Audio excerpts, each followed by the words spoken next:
Bueno, vamos a tratar un tema que yo creo que es bastante importante, sobre todo porque no es del todo bien tratado por las organizaciones, y no me refiero a Navantia o al sector naval, me refiero a cualquier organización. Un tema fundamental que quiero transmitir con esta charla es que en muchas ocasiones tenemos una mente demasiado económico-financiero-contable y no nos damos cuenta de que el talento, el conocimiento, la experiencia, el saber hacer es lo que permite que una organización tenga futuro. Entonces, tenemos muchos programas formativos que han formado a los directivos de nuestras empresas y que no han tenido en esos itinerarios una adecuada formación en temas no económicos, financieros, contables, y por lo tanto no tienen sensibilidad ante esas situaciones. Y se puede dar el caso de que haya una situación de salida de muchas personas de una organización por prejubilación o por cualquier motivo, y el criterio es económico, financiero, contable, pero no vemos que podemos hacer un flaco favor a las organizaciones desde el punto de vista del conocimiento, el saber hacer, el oficio, la experiencia y el cómo se resuelven las cosas. Y esto no pasa en el sector naval, pasa en Repsol, y pasa en Red Eléctrica, y pasa en el BBVA, y pasa en muchas organizaciones. No es un tema de su sector solamente. ¿Bien? Una de las principales ideas ya viene en la lámina inicial de mi presentación, que tiene que ver con activar el conocimiento. Activar el conocimiento tiene dos interpretaciones. La primera es considerar el conocimiento un activo, es decir, lo que sabe la organización, y ahora veremos eso de lo que sabe qué es importante y por lo tanto debe tener procesos, como nos decía antes mi tocayo de nombre y apellido, ¿bien? Decía el tema procesos, y yo rápidamente lo vi. Tenemos procesos técnicos para todo lo que desarrolla Navantia o las empresas auxiliares del ámbito naval. Los procesos técnicos están muy claros, pero tenemos una falta y una carencia de entender los procesos que ponen en marcha cómo aprende la organización y cómo evita perder el conocimiento que ha acumulado durante tantos años. Entonces, activar el conocimiento significa considerar el conocimiento un activo. ¿Y qué hacen las organizaciones con sus activos? ¿Qué hacen? ¿Alguien me dice algo? ¿Qué hace una organización con sus activos? Pues deberían cuidarlos, evolucionarlos, enriquecerlos, protegerlos, aprovecharlos al máximo. ¿Bien? Y en este sentido, hay organizaciones que eso no lo hacen, pero no lo hacen porque no quieran hacerlo, sino porque no se dan cuenta, no lo ven. Entonces, activar el conocimiento es considerar el conocimiento un activo. Y cuando a algo le llamamos activo, lo cuidamos, lo protegemos, porque un activo no es un recurso, un activo es sobre lo que se fundamenta el valor de la organización. ¿Bien? Esta sala, ¿qué es? ¿Un recurso o un activo? Es un recurso, porque si no estamos nosotros, esta sala no sirve para nada. Y eso le pasa a muchas organizaciones. Los equipamientos, las instalaciones, los bienes físicos no son nada sin nosotros. Y en ese sentido, tenemos que empezar a interpretar las organizaciones desde el punto de vista de los dominios de conocimiento que poseen. Vamos a ver un poquito esto. Y activar el conocimiento tiene otra acepción, que significa moverlo, que fluya. ¿Bien? Y muchas veces tenemos la idea de que el conocimiento es mío y que tengo propiedad sobre el mismo. Entonces, no estamos muy acostumbrados a la cultura de compartir lo que sabemos, y menos cuando hay una deslocalización fuerte de la organización. Si ya no nos lo contamos en los que estamos aquí en Ferrol, imaginaros ya con los que están en otro sitio. ¿Bien? Entonces, muy importante, dos ideas iniciales. Uno, tenemos un activo fundamental que cuidar, que tratar y que proyectar hacia el futuro, que es lo que sabemos, nuestro conocimiento, nuestro oficio, nuestra experiencia, nuestro saber. Y otro es, tenemos que hacer que ese saber fluya. ¿Qué le pasa a este micrófono cuanto más lo uso? Se gasta. El conocimiento es al contrario, cuanto más se usa, más se aprecia. Los bienes físicos, cuanto más se usan, más se deprecian. Pensemos que el conocimiento de la organización tenemos que apreciarlo, y para apreciarlo necesitamos enriquecerlo. Y una de las mejores maneras para enriquecerlo es crear una cultura interna de intercambio de lo que sabemos. ¿Bien? Yo diría que en Navantia hay una expresión que sería muy cierta, como decía el director de Siemens: si supiéramos lo que sabemos. Porque no es solo lo que sabemos en Ferrol, sino lo que sabemos en todas las localizaciones. Se podrían evitar el solapamiento de actividades, duplicidad de esfuerzos, podríamos aprovechar lecciones aprendidas y buenas prácticas de otros lugares, pero esto no sucede de manera gratuita. Esto hay que fomentarlo y hay que moverlo, y hay que estructurarlo, y hay que formalizarlo. Como dicen algunos, hay que provocarlo. ¿Bien? Entonces, entrando en esta presentación, espero, con 3 objetivos, cumplirlos, que ustedes salgan de aquí no siendo expertos en activar el conocimiento, pero sí contagiados de que hay que hacerlo. ¿Bien? La primera sería comprender el valor del conocimiento en las organizaciones. Vamos a comprender un poquito esta base. Luego, exponer un marco general para poder trabajarlo. Y tercero, un caso específico, que yo creo que les atañe de manera no importante, yo diría que urgente, que es preservar el conocimiento, no perderlo. ¿Bien? Y no solamente voy a llegar a exponerlos porque es importante, sino les voy a decir un poco cómo hacerlo, cómo lo estamos haciendo en otros proyectos. ¿Bien? Utilizando nuestra figura que aparece por la vista, ¿no?, de Ferrol de manera recurrente, ¿no?, la grúa, ¿bien? Nosotros tenemos 5 grandes conceptos que tenemos que comprender al inicio.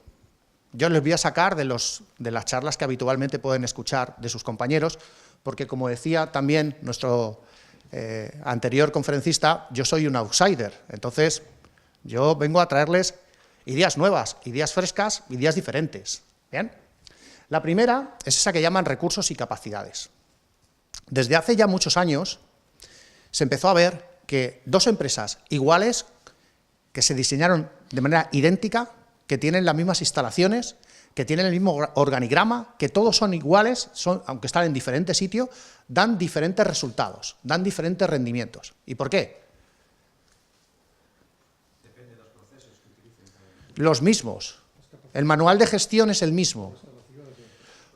Porque decía en el año 59 una autora que se llama Edith Penrose, dice, los servicios generales y algunos elementos blandos de la organización. Quiere decir que el grupo social que está dentro es el que hace que las cosas funcionen de una manera o funcionen de otra. Entonces, desde aquellos años 50 y 60 empezó a evolucionar la teoría que se llama la teoría de la organización, que es cómo hacer para que una organización funcione adecuadamente. Y en esa teoría de la organización se llegó en los años 80 a un concepto, que es el de recursos y capacidades. Las organizaciones son la suma de recursos y capacidades, de elementos físicos y de elementos no físicos, también llamados intangibles. ¿Ven? ¿Y qué es lo que sucede? Pues que si a mí me dieran el Fórmula 1 del campeón del mundo, ¿qué pasaría? Me estrello, porque tengo el recurso, pero no tengo la capacidad. Muchas organizaciones tienen muchos recursos, pero no tienen capacidades. Y al contrario, organizaciones con poquitos recursos sacan mucho rendimiento. Porque aquí el discurso está en la base de competencias de nuestra organización. Una de las primeras preguntas que yo haría al colectivo Navantia es ¿de qué sabemos? ¿Cuáles son nuestros dominios de conocimiento? ¿Cuál es el mapa de conocimientos clave críticos que son sobre los que se asienta el negocio de esta compañía, la actividad de esta compañía? Partiendo de esa base, sabremos cuáles son nuestras competencias y sabremos si nos podemos subir a un Fórmula 1 o no. ¿Bien? Porque podríamos plantear un 4.0 o un 8.0, pero a lo mejor no tenemos capacidad para pilotarlo. ¿Entienden? Entonces, desde este punto de vista, nosotros tenemos, lo primero, una idea de considerar las organizaciones desde recursos y, sobre todo, capacidades, porque las capacidades son las que nos van a permitir el buen uso de los recursos. La segunda tiene que ver con la economía del conocimiento. Desde hace un tiempo a esta parte se ha hablado de sociedad de la información, por un tema muy claro, era la accesibilidad a la información. Hoy en día uno se mete en Internet y mira la procedencia del apellido Merino, que es de origen gallego, del sur de Pontevedra. Uno puede mirar cualquier cosa, pero un tema es acceder a la información y otra cosa es el acceso al conocimiento, que es distinto. El conocimiento exige dinámicas de aprendizaje. ¿Qué quiere decir esto? Que tiene que haber un marco formalizado o por lo menos provocado para que la gente piense acerca de los temas, porque no es lo mismo leer que pensar. ¿verdad? Yo a mis alumnos de la facultad les digo, si ustedes consideran que leerse los apuntes o estudiárselos es lo mismo que pensar, van mal. ¿Bien? Y pensar muchas veces en ese criterio de apreciar el conocimiento es mucho más rico pensar entre varios que pensar uno solo. ¿Sí o no? ¿Por qué?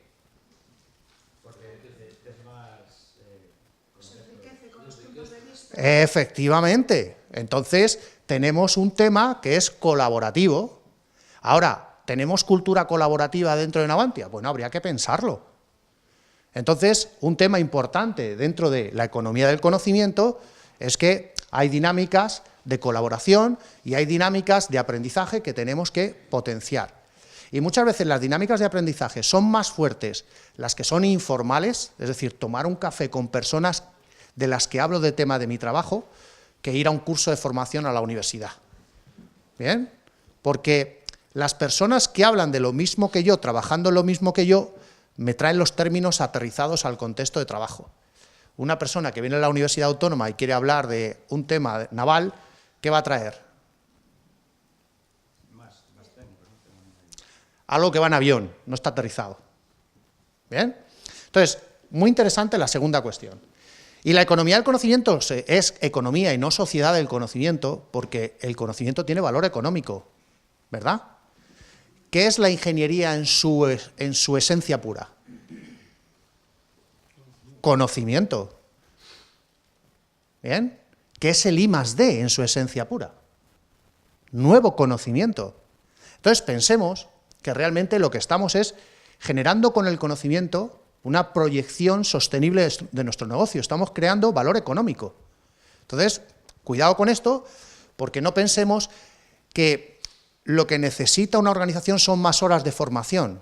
No necesitamos saber más. O le diría yo, no necesitamos solamente saber más, necesitamos aportar más, que eso es distinto a saber más. Entonces, ¿cuál es el rendimiento de N horas de formación en los empleados? Pues muchas veces no tanto. Las dinámicas de mayor aprendizaje se dan cuando contamos a los demás tres cosas: lo que no nos ha salido bien, lo que nos ha salido bien y lo que hemos visto a otros que les sale bien o mal. ¿Bien? Lo resumimos en dos acepciones: lo que sabemos y lo que se sabe. ¿Bien? Hablaba Carlos de el observatorio.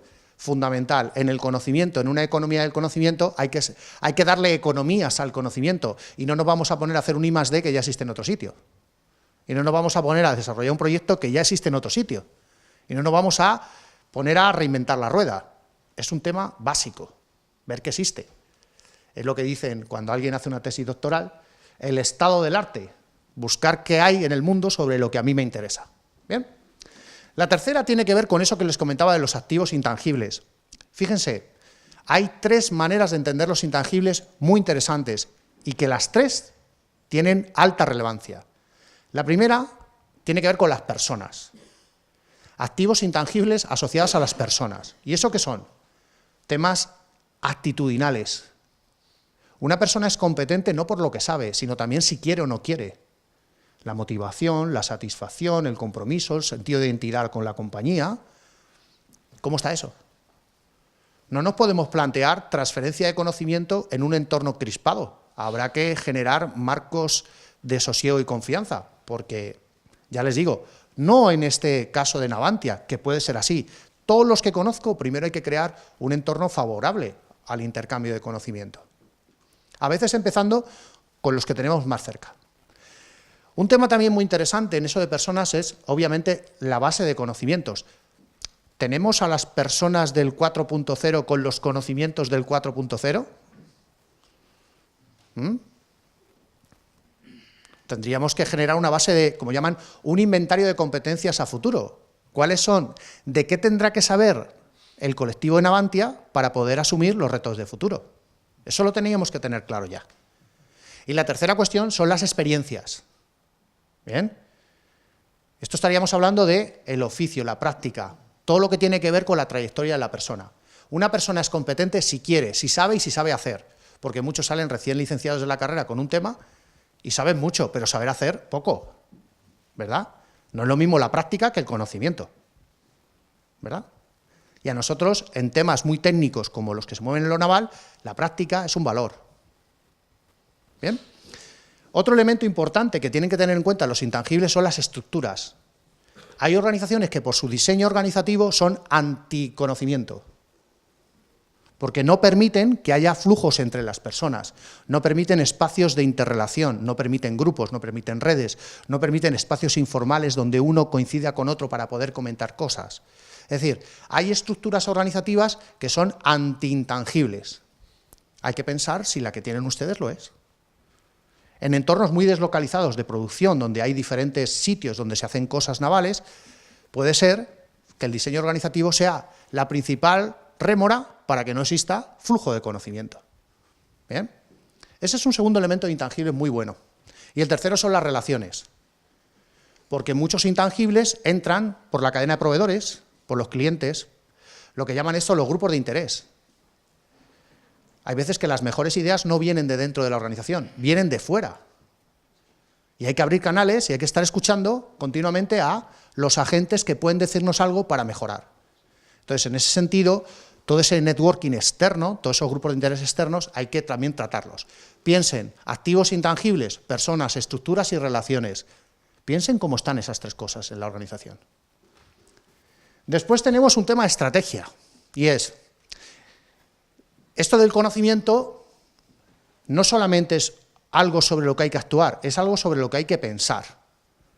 Entonces, cuando uno piensa en lo que hace y no en lo que sabe, normalmente el futuro lo considera muy cercano a su sector tradicional de trabajo. Si nosotros estamos trabajando en lo naval y trabajamos en temas navales, nuestro futuro, ¿dónde estará? En lo naval.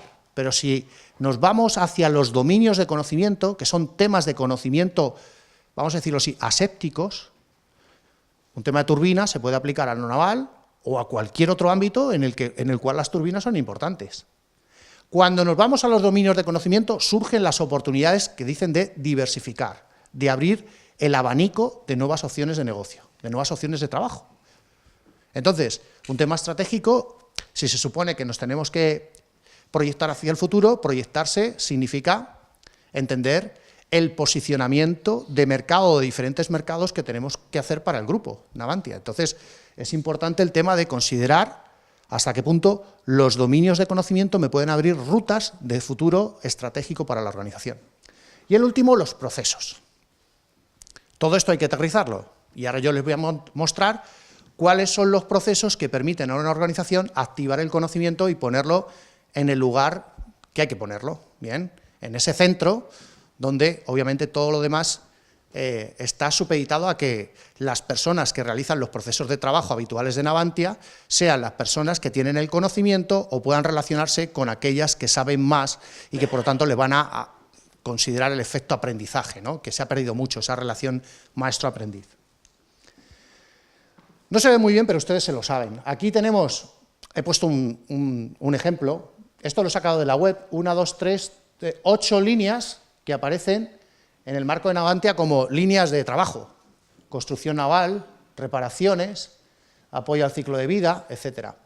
Esta se parece muchísimo a Red Eléctrica, o se parece muchísimo a Repsol, o se parece muchísimo a la Agencia Española de Cooperación al Desarrollo. Fíjense, no estoy hablando de ingeniería, le estoy hablando del marco de ONGs y ayuda al desarrollo de los países que tienen problemas. Bueno, pues, ¿qué pasa? Que cuando nosotros listamos esto de esta manera, el problema es que muchas veces se entiende el conocimiento como reino de taifa. Entonces, lo que pasa en cada ámbito se queda en cada ámbito. Entonces, hay una fragmentación del conocimiento demasiado fuerte. Entonces, muchas veces los que atienden este nivel de trabajo no están relacionados de manera fuerte, formal, de manera directa con otras áreas. Un elemento primordial de desarrollo de una organización basada en saber lo que sabemos y aprovecharlo para hacer mejor lo que tenemos que hacer es crear lo que llamamos los flujos de conocimiento. Tenemos que empezar a pensar que todas estas líneas tienen relaciones y tenemos que relacionarlas por conceptos integradores. ¿Bien? A lo mejor hay algún concepto integrador que puede estar basado en incidente, palabras clave que seguramente no van a ser palabras clave muy técnicas, sino que van a ser palabras clave más de gestión, seguramente. Yo todavía no las sé adivinar porque obviamente no he entrado en la profundidad de este asunto, pero realmente hay que empezar a pensar en estos flujos de conocimiento que unen todas estas áreas. Diría yo que yo presentaría esas 8 líneas más como un círculo que como un listado, para que visualmente empecemos a entender que esto es sistémico, que tiene un carácter integral. Más si cabe cuando le están apostando a 2 cuestiones, al I+D y a la calidad. El I+D y la calidad en una organización viven del intercambio de conocimiento entre las áreas de negocio, entre las áreas de actuación. ¿Bien? Lo que les decía, buenas prácticas, lecciones aprendidas, experiencias, casos de éxito, fracasos, todos esos aprendizajes son los que me van a permitir a mí tener un buen planteamiento de calidad y un buen planteamiento de I+D, se lo aseguro. De todas estas 8 líneas hay que sacar los dominios de conocimiento. ¿De qué sabemos? Hay que mapearlos. Hace poco hemos hecho en una compañía, en Repsol, para su área de ingeniería, un mapa de conocimiento. Las personas piensan que los conocimientos son el nombre de las cajas del organigrama. Refino, química... No, esto no es... Esos son los departamentos. Los conocimientos están por debajo. Son mucho más concretos conceptualmente. Entonces tenemos que identificar cuáles son nuestros conocimientos clave. Y dentro de esos conocimientos, su nivel de criticidad. ¿Qué significa eso? Si son escasos. Es decir, la persona que lo tiene en Navantia, si mañana se va, no hay nadie que lo sepa. Segundo, si es complejo. Ese conocimiento es muy difícil de entender. Tercero, es difícilmente transferible, es difícil de contar. Y cuarto, se utiliza habitualmente. Entonces, imagínese que él tiene ese conocimiento, que es escaso, difícil de contar, complejo de entender y se utiliza habitualmente. Mañana se va y ¿qué pasa? Pero es que el perderlo es una temeridad. ¿Cuánto ha costado construirlo? Piensen, ustedes tienen un tesoro entre las manos, que es el conocimiento de una línea de trabajo que es tradicional y que tiene decenas de años. Hay que capitalizarlo, no hay que descapitalizarlo. ¿Bien? Para eso hay que hacer algo. No se puede, no es una cuestión de querer, es una cuestión de hacer. ¿Bien?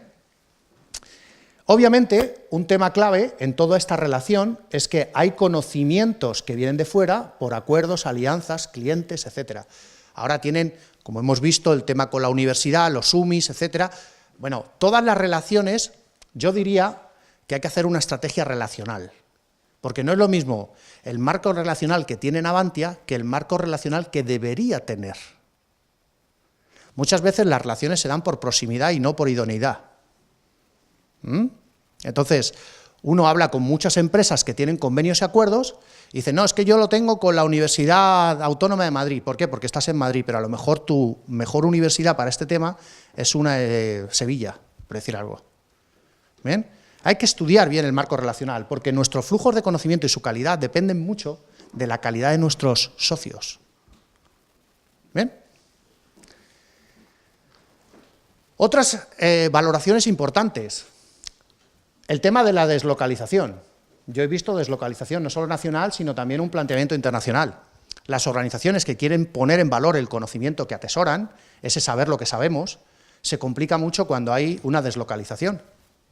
¿Bien? ¿Hasta qué punto se relacionan ustedes con personas de otros astilleros? Las cabezas que estoy viendo son de no. La mayoría son de no. Entonces, hay que vertebrar redes de pares, personas que hacen lo mismo que yo en otros sitios. Redes de pares. El concepto par es un concepto para el conocimiento increíblemente productivo. ¿Qué espero yo de un par? Que me comprenda, que me entienda, que esté en la misma onda, que no haga falta explicar mucho. ¿Entendéis?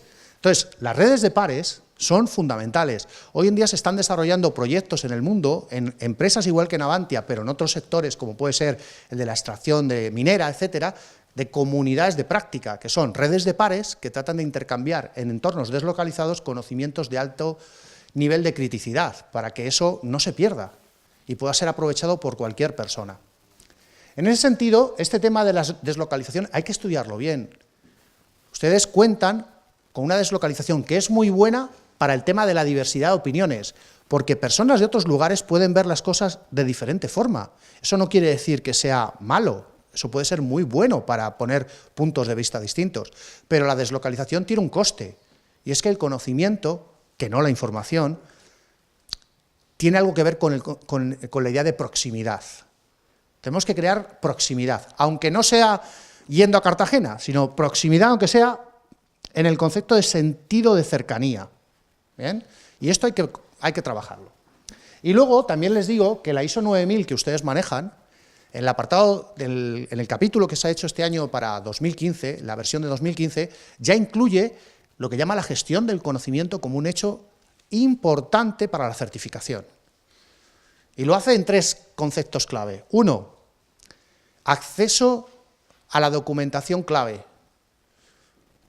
En entornos técnicos, muy técnicos como los que ustedes trabajan, muchas veces hay que recurrir a un plano, a un procedimiento, a un determinado elemento documental, y resulta que es más fácil pedírselo a alguien por teléfono que buscarlo en la intranet, o que buscarlo en la base de datos. Entonces, hay muchas veces un criterio documental que es difícil de encontrar. Eso de el acceso documental rápido a lo que necesitamos, a veces no se produce. Otro tema de la ISO 9000, que está con el tema de gestión del conocimiento, es evitar perder el conocimiento de las personas que salen, rotan o se jubilan.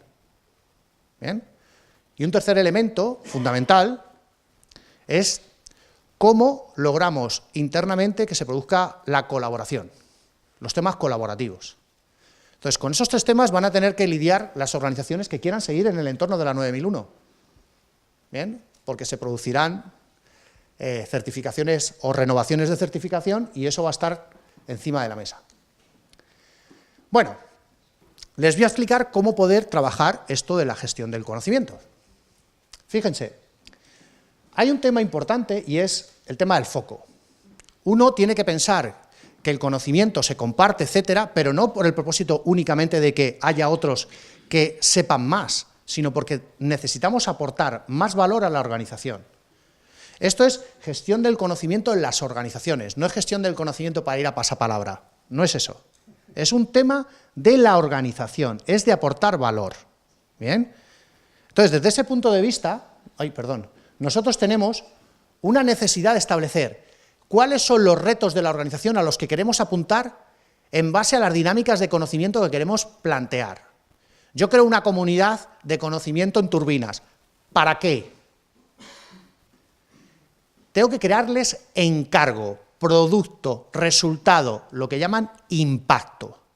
¿Impacto en qué? Pues ya lo tienen, ustedes ya lo han definido. En su página web establecen cuáles son los elementos clave que quieren traccionar. Adaptabilidad al cliente, fiabilidad, el tema de exportación, solidez, calidad, el tema de liderazgo tal y compromiso de tal. Ustedes ya han dicho muchas de las cosas. Seguramente en el plan estratégico, de una manera más específica, van a decir cuáles son los retos estratégicos que esperan trabajar. Entonces, yo con conocimiento tengo que mejorar esos parámetros, no otros, esos. ¿Cómo se les ocurre a ustedes mejorar el tema de necesidades adaptadas al cliente? A ver, vamos a buscar hasta 3 medidas. Venga. Venga. ¿Cómo haríamos para, en base al conocimiento, mejorar el primero de los elementos que aparece aquí?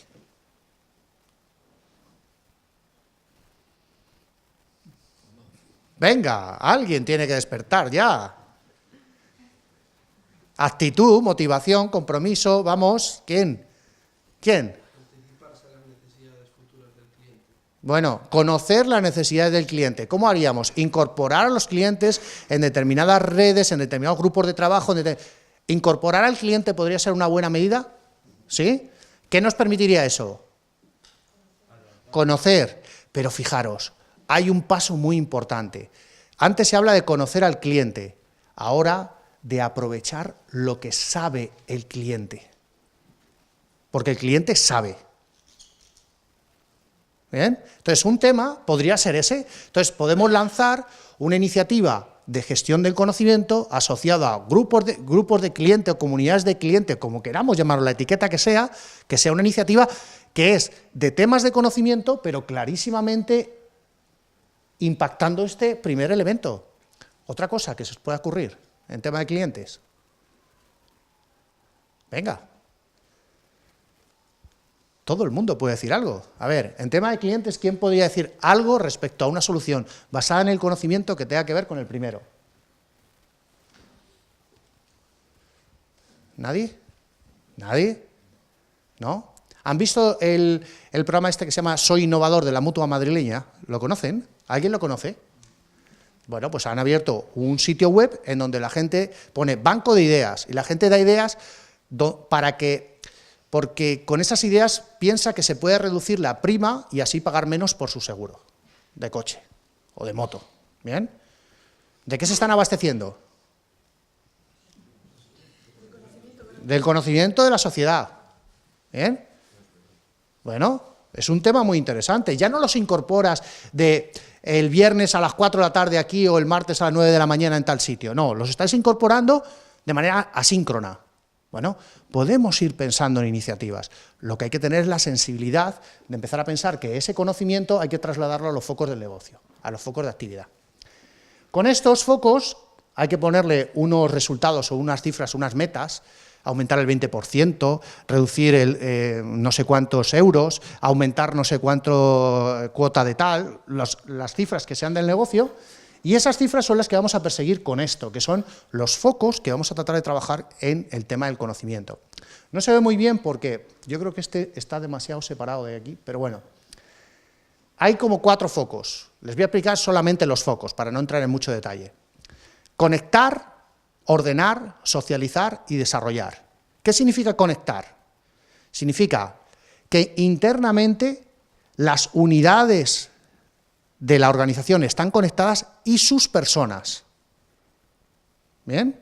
Es decir, la organización está conectada internamente. Eso no significa solamente Ferrol, significa todo lo que signifique en Avantia. Y la segunda, están conectadas externamente con los agentes de interés que le van a proveer del conocimiento que necesita para su I+D o para el desarrollo de su actividad recurrente, suministradores, proveedores, etc. Entonces tenemos conexión interna y conexión externa. ¿Hasta qué punto estamos conectados internamente? ¿Hasta qué punto estamos conectados externamente? La segunda es ordenar. Y esto tiene que ver con que el conocimiento, que lo que sabemos, está accesible y de una manera fácilmente consultable por cualquiera. 2 tipos de recursos documentales y personas.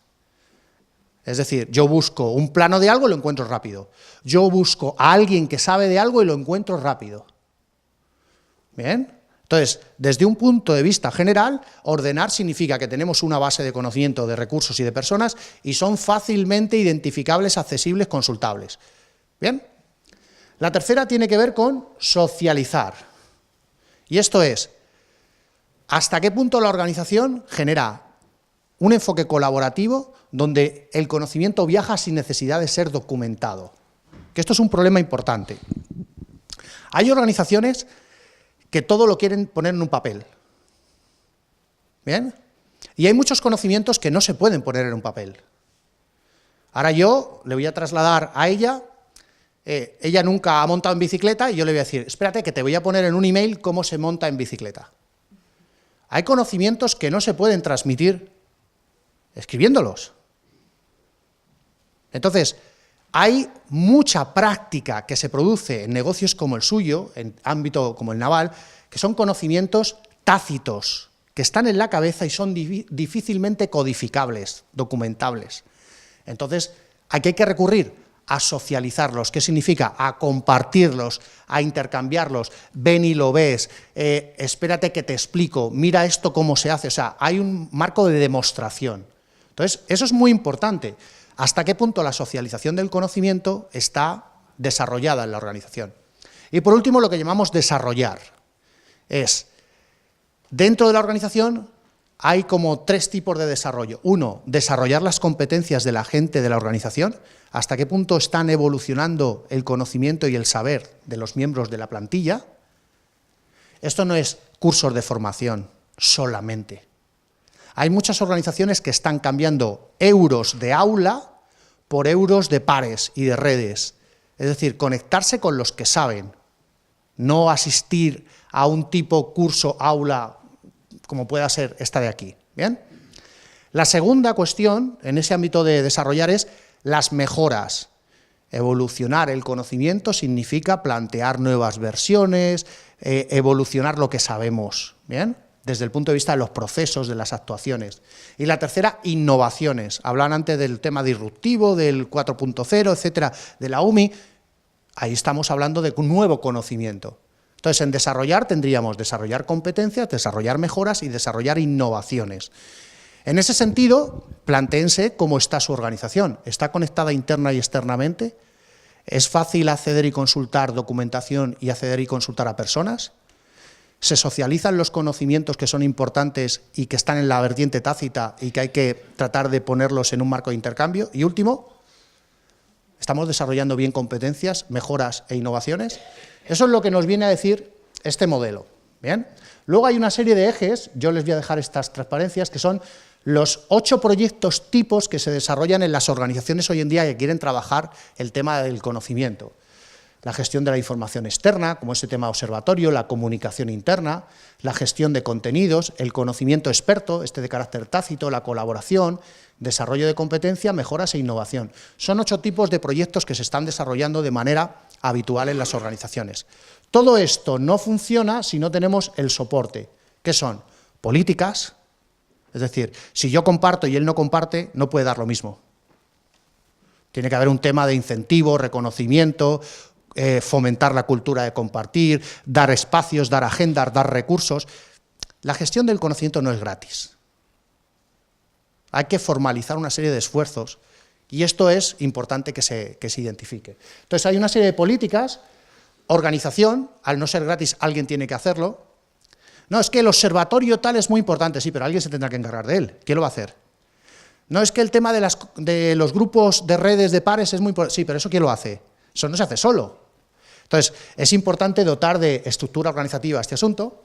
Y por último, el tema de tecnología, que es, dado la deslocalización que tienen, estoy clarísimo que van a tener que crear un ágora o algo similar para que todo el mundo tenga un punto de encuentro y que lo que es el grupo Navantia sea realmente una Navantia, no muchas.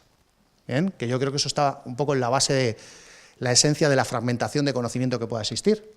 Y luego, por último, un tema de métricas. Y esto es, bueno, sacarle los indicadores a todo lo que pueda estar ahí dentro de este marco. Vamos justamente a este tema de la preservación. El de la preservación tiene que ver principalmente con este conocimiento experto, y es que no se pierda conocimiento clave de la organización. Yo estuve haciendo una búsqueda por internet y de repente me salen todo el tema del envejecimiento de la plantilla, las jubilaciones, es decir, realmente un problema apremiante con esto. Yo estoy trabajando con una organización del ámbito nuclear, de la energía nuclear, y este año hemos logrado retener, preservar el conocimiento de 16 personas que se jubilan, que tienen conocimiento crítico. ¿Bien? De aquí a 2019 se van a jubilar más de 50. ¿Bien? Es un organismo que tiene 200 personas. Fijaros lo que significa 50 en 200. ¿Bien? Y que muchas veces saber de protección radiológica de un material específico lo sabe una persona. Y además eso no se estudia fuera. Y lo sabe esa persona porque puso la primera piedra de una central nuclear. O sea, es un tema muy experiencial. Entonces, en ese sentido, este tema nos lleva a 3 cuestiones.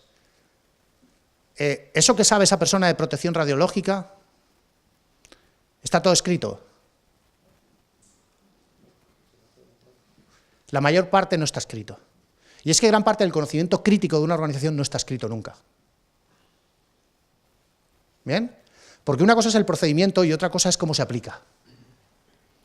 ¿Bien? Yo estoy hablando con retenes de mantenimiento en empresa como Red Eléctrica de España y me dicen, no, esto, como hay que hacerlo, lo pone aquí, pero luego hay que hacerlo. ¿Bien? Entonces uno dice, no, es que hay que apretar este tornillo. Y dice, es que lo has apretado mucho. Pues no, el procedimiento dice apretar, no pone mucho, o poco, o una vuelta, o déjale media vuelta, no pone eso. Pero eso no lo pone, pero es importante. Entonces, este elemento de tácito hay que trabajarlo bien. Otro tema importante es la urgencia versus la pauta. Podríamos tratar que el conocimiento clave que está a punto de jubilarse sea un elemento fundamental para Navantia, pero ¿el conocimiento clave lo tienen solamente las personas que se jubilan? ¿Quién puede tener conocimiento crítico en una organización? Cualquier persona. Una persona de 40 años puede tener conocimiento crítico y todavía no se va a jubilar. ¿Y podría tener un accidente? ¿Podría tener una baja? Claro. Entonces, cuidado, porque podemos empezar por la urgencia, pero necesitaríamos establecer una pauta. Es decir, vamos a identificar dominios de conocimiento fundamentales, críticos, relevantes, y sobre ellos vamos a establecer una pauta de trabajo. Y por último, que lo que se espera cuando yo trabajo con 15 personas o 16 personas de una organización para retener su conocimiento y evitar que se pierda, yo lo que no estoy buscando únicamente es crear unas fichas y meterlas en un repositorio para que si alguien quiere las lea. Mira, la persona tal dijo que los cables de las centrales hay que gestionar su envejecimiento de esta manera. No, ¿qué hago? Genero, antes de que se marche, 3 talleres de socialización con 3 colectivos distintos para que pueda transmitir todo lo que hemos sacado como conocimiento crítico a otras personas. Entonces, el elemento fundamental cuando uno quiere preservar el conocimiento es socializarlo, no es tanto documentarlo. ¿Bien? Por eso es muy importante el tema audiovisual, poder grabarlo, como está pasando aquí. ¿Bien? Entonces, les voy a comentar esta última transparencia para que entiendan un poco cómo se puede hacer este tema de la preservación, porque me gustaría que pudieran tomar constancia de que se puede hacer. ¿Bien? Vamos a empezar por aquí arriba. Partiendo de la estrategia, nosotros nos vamos al plan estratégico de Navantia, identificamos cuáles son sus dominios de conocimiento. O sea, de lo que hay que saber fundamental para que el negocio Navantia pueda sostenerse y avanzar hacia el futuro. Dominios de conocimiento presentes y dominios de conocimiento que tienen que estar a la vuelta de la esquina, o sea, esos que son pretensiones de conocimiento. Entonces, desde ese punto de vista, identificamos cuáles son los expertos que están referidos a esos dominios de conocimiento fundamentales. Estas son las personas de Navantia que saben muchísimo y que son críticas para poder desarrollar esas actividades basadas en esos dominios de conocimiento. ¿Qué hay que hacer con ellos? Lo primero, dicen unos autores en Japón, que hay que crear con ellos un ba. Esto es un concepto interesante. Si yo llego a una persona de primeras y le digo, cuéntame lo que sabes, ¿qué puede pasar? Primero, que no quiera. Luego, puede pasar, y a mí me ha pasado mucho, que no sabe que lo sabe. O que no lo sabe contar. ¿Bien? Entonces, ¿qué pasa? Yo tengo que crear con él un concepto que es el ba, que es un concepto oriental, que es como una línea que generas tú alrededor de tu cuerpo, en el cual solamente entran en ella aquellas personas que ya merecen tu confianza y con las cuales tú hablas de manera abierta, sin tapujos. ¿Bien? Entonces yo con algunas personas el ba se construye rápido, porque enseguida le echan la mano por encima, ¿qué pasa Manolo? Y tal, y esto, y muy fácil, pero hay otras personas que hay que tomarse 3 cafés y empezar a hablar de dónde es, de cuál es su apellido, y si tiene familia en no sé dónde. Entonces, cuando tú ya entras en un perfil mucho más social que de trabajo, empiezas a ganarte la confianza de esa persona. Y al cabo de unos días puedes encontrar muchísima más receptividad a la hora de contar cosas. ¿Bien?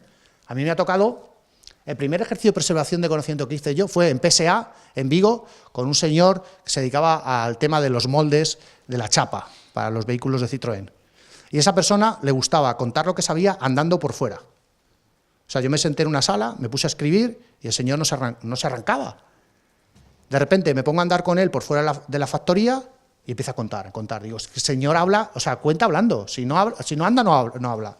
Entonces, teníamos que hacer paseos. Entonces yo iba con una grabadora y íbamos haciendo paseos y le iba preguntando cosas referentes a temas porque hay obviamente una metodología de preguntas específicas para sacarle cuestiones importantes. Por ejemplo, éxitos, cosas que te han pasado, que te preocupan, inquietudes, retos, cosas que todavía no funcionan bien. ¿Entendéis? Ahí está la base del conocimiento. En las preocupaciones, los retos y las inquietudes. ¿Bien? Entonces, nosotros cuando creamos ese ba, que nosotros lo hemos traducido al castellano, le hemos puesto una R y hemos creado lo que llamamos el bar, ¿bien? Entonces, en el bar es donde uno va y cuenta lo que le da la gana porque se ve con quien quiere, ¿bien? Entonces ya empezamos a establecer lo que llamamos una caracterización del trabajo de esa persona. ¿Qué funciones realiza? ¿Cuáles son los procesos a los que atiende? ¿Cuáles son los procedimientos y los manuales que utiliza? ¿Cuál es su directorio de contactos habitual en su trabajo? Y entonces con esto hemos logrado que de este iceberg toda la parte de arriba, de encima del agua, lo hemos sacado, que es la parte explícita de su conocimiento. Lo que está documentado, todo aquello que está en el manual de gestión, el manual de puesto de trabajo, etc. Toda la parte que está por debajo del agua, que es la dimensión tácita, lo vamos a sacar repasando lo que llamamos hechos significativos. Cosas que han pasado que no tienen que volver a pasar. Éxitos rotundos. ¿Por qué pasaron? Hay como 3 cuestiones importantes a la hora de un conocimiento tácito. Es saber qué, saber cómo y sobre todo saber por qué. Tuvimos que cambiar la válvula tal, ¿y por qué? Que muchas veces no preguntamos el por qué, preguntamos el qué, pero no el por qué. Y en los por qué está la base del entendimiento. ¿Bien? Entonces, nosotros, repasando los hechos significativos del tiempo de vida laboral de esa persona profesional en la organización, sacamos esto, lecciones aprendidas, buenas prácticas e ideas, que son lo que nosotros llamamos piezas de conocimiento. Les cuento una pieza. ¿Cómo gestionar el envejecimiento de los cables en una central nuclear? Les pongo de otro negociado. ¿Cómo desarrollar las alianzas con las ONGs de Perú? Como factores clave para atender a los medios de comunicación ante un incidente nuclear. Son temas importantes y que lo sabe hacer una persona y que no hay más personas que lo sepan hacer. Entonces, desde ese punto de vista, con estas piezas nosotros creamos 3 tipos de, vamos a decirlo así, de resultados. Unas fichas, unas narrativas y unos vídeos. Les cuento la diferencia. ¿Por qué creamos fichas? Porque hay personas que yo he ido a preguntarle, dime lo clave para un conocimiento crítico y me dicen A, B, C, D y E, lo tienes súper claro. Y hay otra persona que no lo tiene tan claro y te lo cuentan a modo de batallita, de historia. Mira, te voy a contar. Llegó aquí el organismo tal de la inspección de la Unión Europea y entonces en la batalla está la moraleja, ¿entendéis? El conocimiento está embebido en la historia. Hay personas que no le puedes pedir que te digan ta, sino que su reflexión no es tan clara y tú tienes que interpretarla en base a su historia, a su, vamos a decirlo así, su narrativa. Entonces hemos tenido que crear piezas de narrativa y piezas para aquellos que son muy claros en ese decálogo de cuestiones. Y luego el vídeo para quien quiera. Hay personas que se niegan a hacer vídeos, personas que dicen que sí. Y hay personas incluso que dicen, yo audio, que no quiero que me vean la cara. Me acuerdo un experto al que le hemos hecho este proceso que decía, a mí me da cosa que me vean cuando me muera.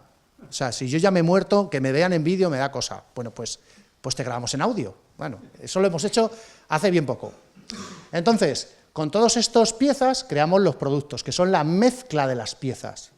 Y esto es interesante, porque yo he podido crear una pieza de él que tiene que ver con turbinas, que tiene que ver con unos factores de mantenimiento, pero también he podido crear una ficha de ella que tiene que ver con turbinas, que tiene que ver con comercialización. ¿Qué sería bueno en el contexto de alguien que quiere saber temas sobre turbinas? Que las piezas que tratan de un mismo tema, aunque sean de personas diferentes, pudieran ser integradas en una serie. Y eso es lo que creamos con lo que llamamos los productos de conocimiento, que son como paquetes de piezas. Independientemente de la persona que sea, lo que hacemos es juntarlas porque traten de un tema común. ¿Bien?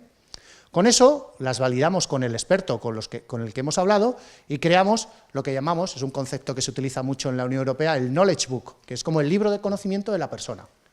Con ese libro de conocimiento generamos una agenda de aprovechamiento, donde hacemos talleres, seminarios, conferencias, llaman esto de webinars, que son como seminarios vía web, porque la deslocalización hace que no todo pueda ser presencial.